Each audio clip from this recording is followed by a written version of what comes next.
It's 94.7 FM. Our local guest segments are brought to us by Turnkey Nerds, 402-426-NERD. Our nonprofit news brought to us by RVR Bank. Today we have a special guest coming in from Washington. Flew in just for us, right? No, not really, but Representative Adrian Smith is joining us today. Thank you for taking a little time to speak with us. Well, thank you. Great to be back in Nebraska. When we're not in session in Washington, D.C., I'm generally somewhere around Nebraska. Yeah, and you have quite an area of Nebraska to cover, so that really stretches your time, doesn't it? It does, but that's part of the assignment. Yeah. Glad to be able to meet folks where they are. And then, so today you're in Washington County for a couple of things. One, I would imagine, would have to do with some of the storm damage and stuff like that came through. Yeah, it's devastating what took place. And yet it's also impressive that on the Nebraska side there was no loss of life. Right. Kudos to the broadcasters, I would say, largely for the communication that took place and the emergency plans that were in place with the various counties involved. Excuse me. Mm-hmm. But I'm sure that the supply chains that existed, supply chain challenges that existed even before this. It's going to be challenged to get everyone back to where they were. Yeah. Well, you never not want anything like this to happen, but part of it is also timing. So it happened while kids were just getting out of school. So schools locked down. People are still at work. That probably helped out a lot of things there too, as well. That's true. And so, but yes, a lot of damage and a lot of things to respond to, which, again, I would just want to say thank you to everybody in Washington County and the surrounding areas, because stepping in and helping out our neighbors, that's a big part of just the quick recovery that is able to help people then move on from there. So coming from your point of view, what are you seeing that would be coming this way? To be able to kind of work through for, there's a lot of insurance claims. We're already in a housing shortage, so houses that got destroyed. There's all these things that are going to be building up. From your point of view, what is it that you would like to see to come into Nebraska to kind of help through this? Sure. Well, we at the federal level, the federal delegation is working with Governor Pillen to coordinate our efforts. Certainly the governor designates, as he did, the disaster. And then we take that to the federal level with that request, and so it's going to take a lot of resources to get folks back to where they were. But like you said, I think neighbors helping neighbors, communities stepping up, that matters a lot. And even with as much property loss as there has been, so it's important we work together. All right, and really we saw this damage actually across other parts of your district, not just in Washington County, but also to the west a little bit, didn't we? Yeah, not to the extent. Washington County for the 3rd district was the primary damage. Certainly, then the Elkhorn area for the other district, but the workforce shortages, again, that have existed for some time now, that has contributed to the housing shortage. And so these needs are very acute. And it's important that we work together to get folks back into the workforce who perhaps left the workforce. And this is a great example of why we need a resilient workforce. Right. And what is some of the plan to be able to kind of reverse some of the effects that we've dealt with? Because we made it fairly easy for people to stay home, or somewhat paid people to stay home sometimes, and getting back into work is a challenge. Yeah, well, we had workforce shortages even before COVID. Right. And then COVID made it worse. Yeah. And so responding to all of that, and I was working on workforce issues before COVID, and it's about taking our poverty programs and basically expecting the states who have so much of the power, expecting the states to make a positive difference with the federal tax dollars that are expended to the states. Now, I think it's important that we are not overly prescriptive from the federal level to the state level. Every state's a little bit different in how they might want to approach things, but we need to have the expectation that states are making a positive difference. Right. We've accomplished some reforms. I know California sees things obviously very differently. Yes. We made sure that they could not continue with the scheme that they had in place that wasn't really helping people. It was just checking some boxes for the federal government. Right. We've refined that process somewhat. We've got more work to do. We need to make sure that the resources needed by individuals down on their luck, perhaps, that they obtain some resources, but also get into a trajectory to leave poverty, to pursue opportunities to lift themselves up, and that we would have the expectation, we, the government, whether it's the federal government, but working with states to say, hey, we need to make sure you're making a positive difference. Right. Show us what you are doing, so that ultimately we can expand the workforce and have a better opportunity for the people across America. It's the proverbial giving people fish or showing that you're teaching people how to fish on their own type thing. Right, and we're finding out that human caseworkers offer much more effective assistance, actually, rather than sitting someone down in front of a computer, to qualify for various benefits and checking those boxes. But that one-to-one interaction with a human being, there's more dignity involved there. Right. There's more accountability that's involved. Now that also means, another worker is necessary. Right. But the dividends, I think, are far greater than thinking we can just automate everything. Right. And have positive results. Well, that brings up another question: is AI creeping into every aspect of our life, and how is that? Because you don't even think about that when you apply for things, or you go through federal government. Obviously, it is, if you don't have the workforce, you have to use something to be able to get to the results. And is that trying to find that fine line is the difficult. Artificial intelligence, I think, can help us moving forward. But again, the human dynamic is absolutely key to this, that it can attach the dignity that is often a missing component. Right. And in getting folks back on their feet, experiencing that personal dignity is really what is key to a brighter future. Right. Using AI as an assistant instead of as the way to actually get it done. An assistant rather than a replacement. Right. And I think technology can offer many good things, but also, though, there's been a push in Washington to categorically qualify people for all sorts of federal assistance when maybe not all of that is necessary. Correct. So again, we want to make sure that folks, who need the help get the help, but also the form of help that gets them back on their feet. Right. If we're not careful, we will be, in the attempt to help someone, actually keeping them down. Right. And it goes into also a goal of the help is to get to that point instead of just, this is an indefinite until we figure out what we want to do next. Right. The goal needs to be self-sufficiency. Yeah. And too many people in Washington measure the success of a program by how many people use it rather than how many people may have used it and then don't need it any longer. Yeah. So we've got some work to do to achieve better results. Do we have any numbers or statistics on where we are and where the goal needs to be? The states are so different. Yeah. Nebraska has done a pretty good job with all of this.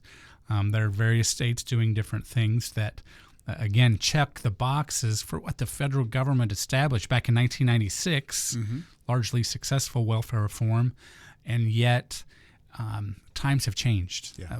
Our economy has evolved quite a bit. Technology is different.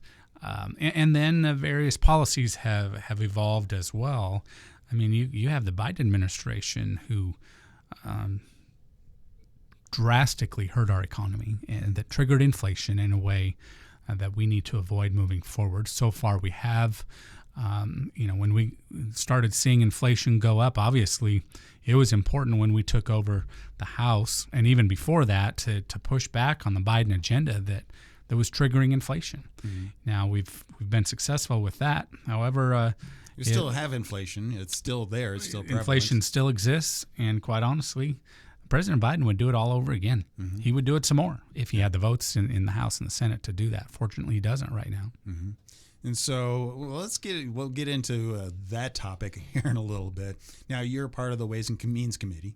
Ways and Means, correct. And so what is happening in that? And because I know you wanted to kind of report regarding what's happening there and what you're working through right now. Right. A lot of these workforce issues come through our committee and poverty programs.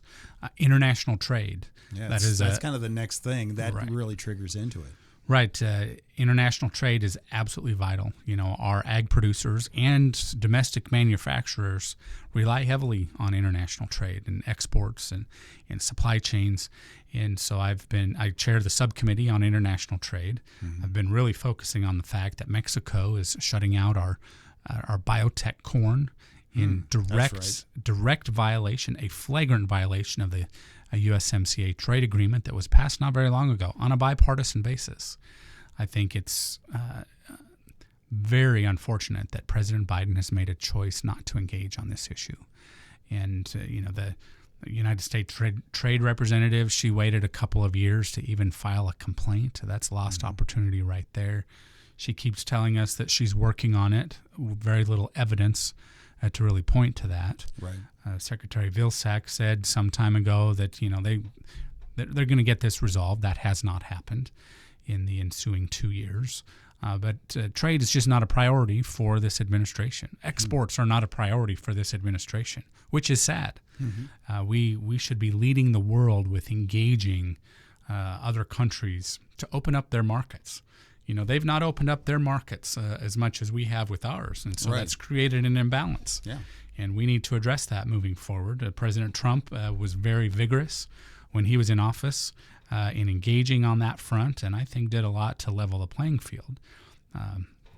For example, President Trump teed up the opportunity of a trade agreement with Kenya, for example. Kenya, on the world's fastest growing continent. The fastest growing population of any continent is Africa. The youngest average demographic across the continent as well. It's important that we engage, especially when we're good at helping feed the world. Right. We want to work toward reducing those barriers so we can sell more of our products around the world. Right, because we're an ag economy here in Nebraska and around Washington County. We actually, we love to celebrate those that feed the world, but we want that ability to feed the world. Right. Yes. I mean, it's an opportunity. It's also, I think, we should be honored to have that opportunity, but we want to make sure that economically that is an opportunity as well. That's why we need better policies on the books. And unfortunately, the Biden administration has made a very clear decision that they do not wish to engage on international trade. So we talk about Biden's policies moving forward, what are some of the things that you are looking at that you feel are harmful, or is there anything that's been a positive?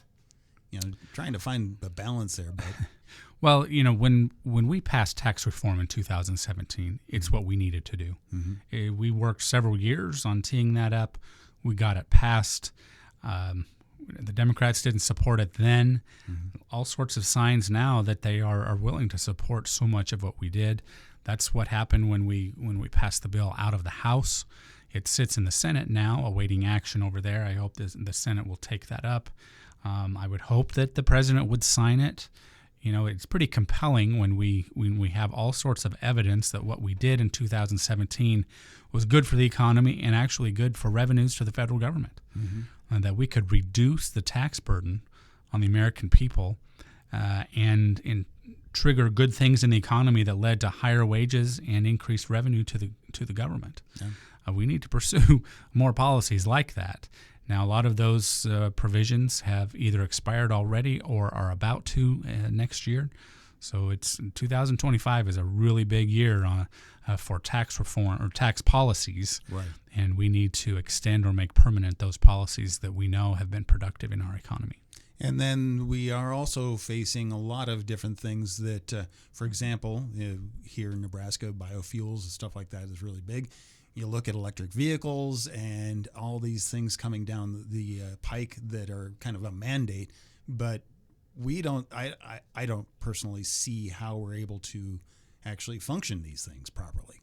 Yeah, well, the electric vehicles, there's a time and a place, but it's not everywhere all the time. Mm-hmm. President Biden sees the world much differently. The American people, being the marketplace that they are, engaged in the market, they might buy some electric vehicles, but largely they want liquid fuel vehicles. That's what keeps them warm and running in the cold winters. That's what gets them the distances they need to go in rural areas, perhaps. But I appreciate the ingenuity that some have channeled towards newer electric vehicles, but it's not the solve for everything we need, right. And we need to be very careful. I'm glad that when it comes to biofuels, we see very efficient production, efficient and affordable production of fuel that can be blended with a petroleum product. That's, I think, really a better answer, perhaps with a hybrid vehicle that still needs some liquid fuel and taps into some battery operation as well. But the pictures from last winter of the electric vehicles that were stalled in the coldest of the cold weather of the winter season, has been seared into the minds of millions of Americans. That has contributed to some of the skepticism that Joe Biden has all the answers, that his mandate on emissions that effectively would require electric vehicles. And then the president, President Biden, he wants to mandate electric vehicles, but then that shows that China might have a competitive advantage over us. So President Biden's answer is a whole new layer of tariffs. Consumers better hold on tight should Joe Biden's policies remain in effect, because he's shown that his policies are not consumer friendly, that are not friendly to taxpayers who are just doing everything that they're supposed to be doing, and yet would get kicked by this current administration. So there is a lot to kind of work on and peel back. Again, 2025 is going to be an interesting year coming in, as we have an election this year, which already is kind of a wild event to watch. So what are we going to see, November, December, January? How is this, one way or another? What's the reaction, and how are we going to be able to kind of work through, and how can we find common ground to find a better way? Well, there is a lot of effort in Washington that, involves the exchange of ideas, bringing people together. Now, it doesn't always get the coverage that more divisive strategies tend to receive. But that doesn't mean we should shy away from it. I'm glad to be able to focus on, like I'm heading up the tax team, we call it a tax team, to focus on what's good for rural America moving forward. And so we're sorting through the tax policies that have been most productive, as I mentioned before. And there's bipartisan interest in this. The tax policies on small businesses, whether it's an ag operation or small manufacturing or a Main Street business, we want to make sure that our policies are friendly to growing the economy. Joe Biden tends to focus so much on trotting around the country, telling people that we need to have more people paying higher taxes, and that people need to pay their fair share. Well, he's failed to elaborate on what that fair share really should be. But I know millions of Americans are paying taxes and doing everything they're supposed to be doing. Let's not have the federal government get in the way and place a larger burden on a business operation. We see a regulation coming out of the White House now that would be a huge burden on nursing homes. About 90% of the nursing homes in Nebraska would be out of compliance based on this new regulation on staffing. I don't think 9 in 10 nursing homes across Nebraska are doing the wrong thing. Right. Well, and that actually is a big issue right now, as we have a growing older population, and unfortunately, the younger population is not equipped to be able to do everything that like 100 years ago we did with the family or things like. So we do rely on nursing homes or assisted living communities or things like that. So plus right now, I just personally went through this trying to find a place, because as my mom has advanced through some things, trying to find a place that's available for her. It's one thing here in Nebraska, but it's worse other parts of the country too. But it's not going to get better. Right, and this mandate from the federal government, a one-size-fits-all boilerplate approach, is not the answer. Mm-hmm. It should not be the answer anyway.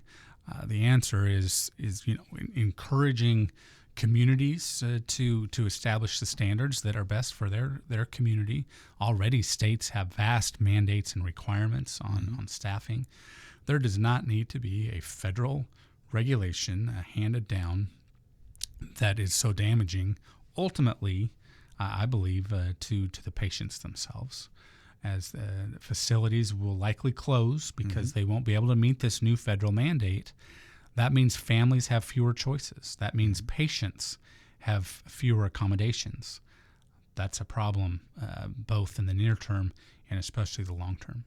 And so as we kind of wrap up here, we see a lot of things that are battle points that we need to kind of help work through, find a better path.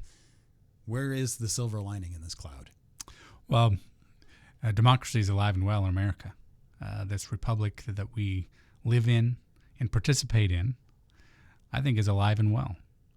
I think we need to engage as leaders of the free world. Mm-hmm. I was very fortunate to travel to Normandy, France, 2 weekends ago to help celebrate the 80th anniversary of D-Day. Mm-hmm. What an incredibly humbling sight to see over 100 World War II veterans on stage. Mm-hmm. Average age, more than 100 years old. Yeah. And, reminded me of what was done there on Omaha Beach, a few others, 80 years ago. Hard to believe. But we have the cemeteries there now that we can reflect on.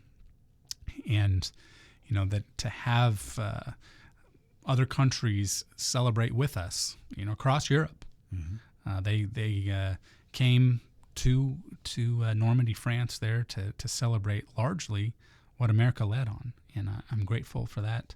I'm grateful. My grandfather was instrumental in leading me into or encouraging me into public service. Mm-hmm. A World War II veteran, not on D-Day necessarily, but in the South Pacific, and it's his stories that motivate me every day, and certainly his interaction with me as another generation that he instilled in me an appreciation for what's been done on our behalf. Yeah.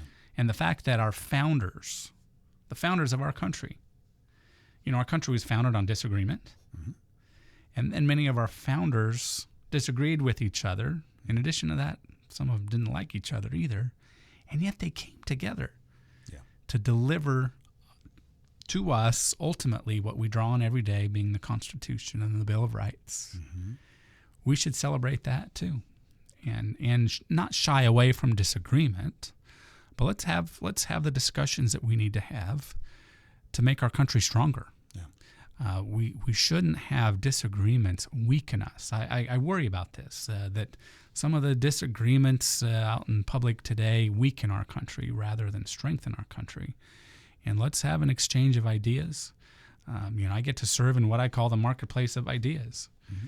And we need to be considerate of the fact that we've got ideas that we want to persuade people to engage in and to support. If we operate on that basis, I think we can strengthen our country as a result. And that's well said. Being able to have a conversation, knowing that you can disagree with somebody and not have to have everybody in the same, force everybody to think the same way. Right, absolutely. And so, that's well said there. So the other thing is just encourage everybody to have their voice and to be involved. And obviously, when you get to vote, that's a great way to be involved. But otherwise, you represent our area. So if people want to have their voice heard between now and then, they can certainly contact you. Sure. Yeah, on the official side, I've got adriansmith.house.gov as the website. I encourage Nebraskans to register there, to sign up and let us know what topics of information they want to hear from. We don't want to bombard everyone with all the information unless they choose Right. for that. But if they are interested in agriculture, for example, or taxes or healthcare, they can opt in to receive more information as information becomes available. All right. Well, again, thank you very much. It's been a great conversation. Anytime you want to come in and talk, I would love to have you here to be able to talk about it and get your information out. You bet. Look forward to next time I visit.